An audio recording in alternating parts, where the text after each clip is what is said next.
Malam hari selalu menyimpan cerita, terutama bagi mereka yang bekerja di jalanan saat kebanyakan orang telah tertidur pulas.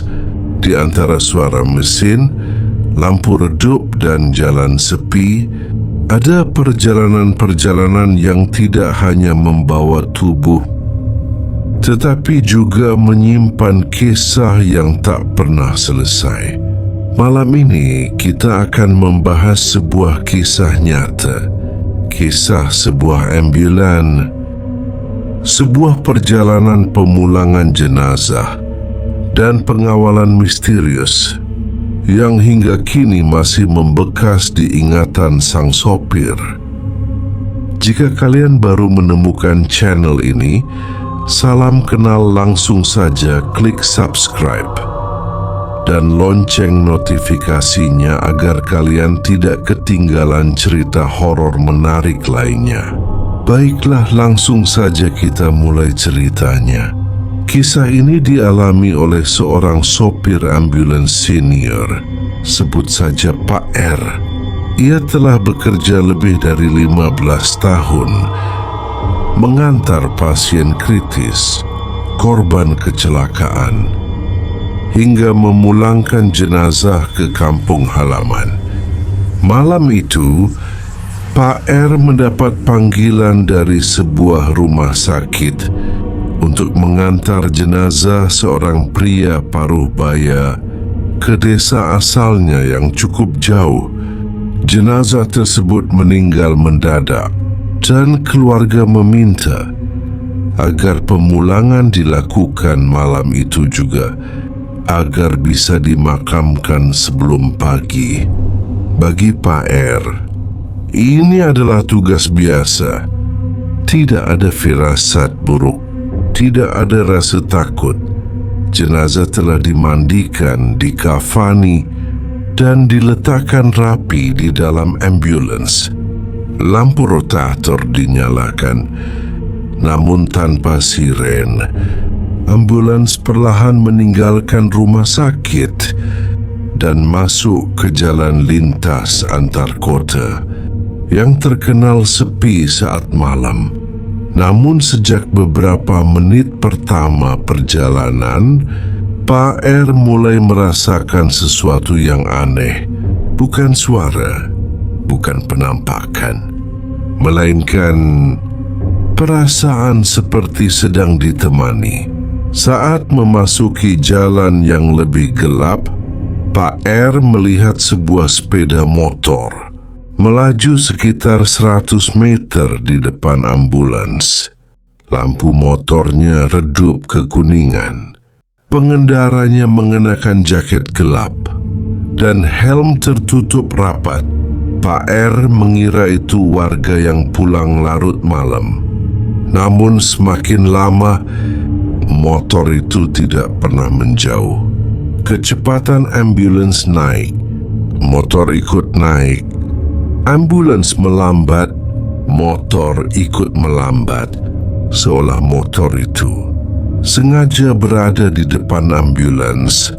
Pak R mencoba menyalip, namun saat ambulans mendekat, motor itu menepi perlahan, memberi jalan, lalu kembali ke posisi semula di depan ambulans, tanpa klakson, tanpa lampu sein.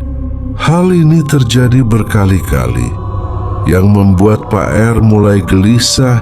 Pengendara motor itu tidak pernah menoleh ke belakang, tidak sekalipun. Di saat yang sama, Pak R mulai merasakan suasana di dalam ambulans berubah. Udara terasa lebih dingin, dan setiap kali ia melirik spion tengah, ia seperti melihat bayangan samar duduk tegak di dekat peti jenazah. Namun setiap kali ia menoleh, yang ada hanyalah peti tertutup kain putih. Pak R mencoba menenangkan diri. Dia mengira ini hanya kelelahan. Motor itu tiba-tiba menghilang. Pak R menghela napas lega. Namun belum 1 menit berlalu, motor itu muncul lagi di depan ambulans. Bukan dari kejauhan, bukan dari arah berlawanan. Motor itu seakan muncul begitu saja dari kegelapan, tanpa suara mesin yang jelas, tanpa pantulan cahaya yang wajar. Saat itulah rasa takut mulai muncul. Tak lama setelah itu, terdengar ketukan pelan dari arah belakang ambulans.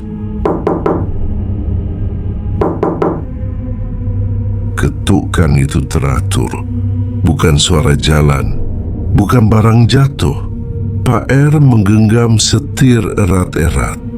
Tangannya mulai dingin. Ia kembali melirik spion. Dan kali ini, bayangan itu terlihat lebih jelas. Sosok pria berpakaian putih duduk di dekat peti jenazah. Kepalanya menunduk, lalu perlahan menoleh ke arah depan. Tatapan kosong itu terpantul jelas di spion. Pak R langsung memalingkan wajah ke depan. Ambulans hampir oleng. Saat ia memberanikan diri melihat lagi, sosok itu menghilang. Namun motor di depan masih tetap ada.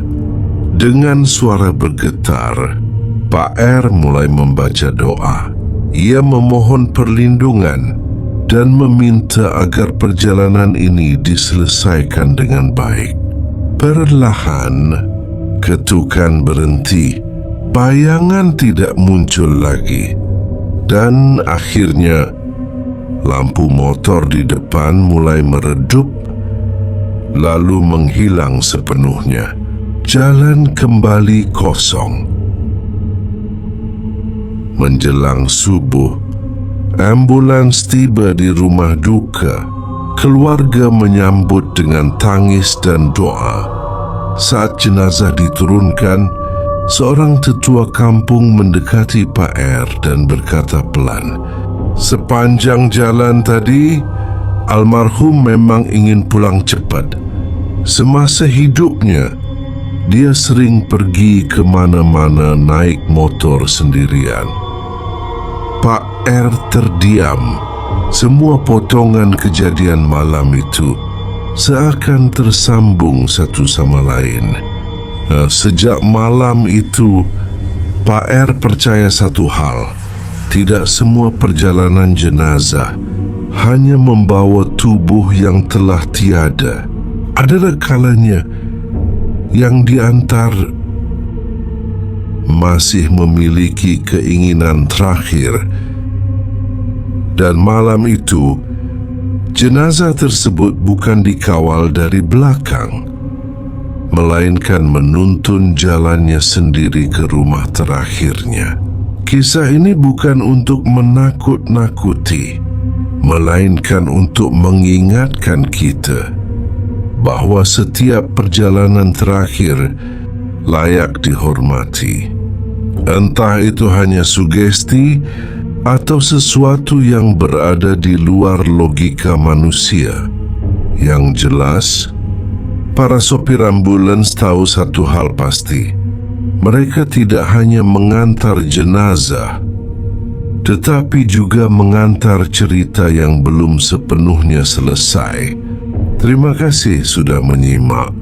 Jika kamu menyukai kisah nyata seperti ini, jangan lupa tinggalkan komentar dan bagikan. Sampai jumpa di kisah berikutnya, dan semoga perjalananmu malam ini selalu aman.